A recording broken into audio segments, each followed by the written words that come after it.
Hello everyone and welcome back! Today we are going to dive into calculus and derive the derivative of the inverse sine function, y equals inverse sine of x, from scratch using first principles. Let's break it down step by step. First, let's redefine our function. If y equals the inverse sine of x, we can rewrite this by taking the sine of both sides. This gives us x equals sine of y, which we will call equation 1. Keep in mind our standard restrictions.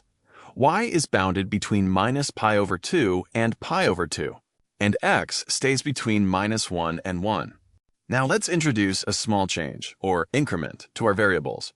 If x changes by a small amount, delta x, then y will shift by a corresponding small amount, delta y. This gives us our second equation. X plus delta x equals sine of y plus delta y.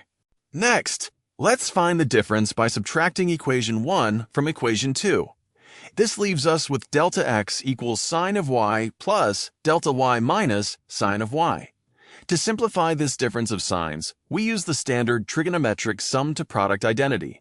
Applying it here gives us delta x equals 2 sine of delta, y over 2 cosine of 2y plus delta y over 2. Since we are looking for a derivative, let's divide both sides by delta y to set up our rate of change.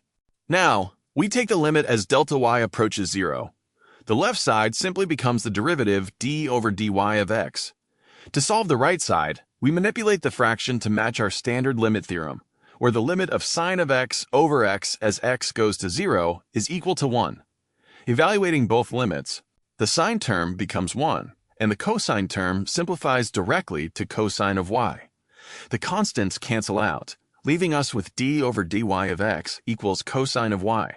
We have d over d of x, but we actually want d over dx of y. Taking the reciprocal gives us d over dx of y equals 1 over cosine of y. To get our final answer back in terms of x, we look back at the fundamental identity. Sine squared y plus cosine squared y equals 1.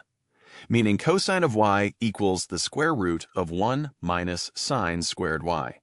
Since we established at the very beginning that sine of y equals x, we substitute it back in, and there you have it.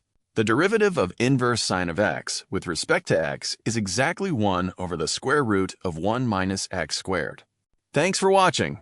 If this step-by-step proof helped you grasp first principles a bit better, make sure to hit that like button and subscribe for more calculus walkthroughs. See you next time.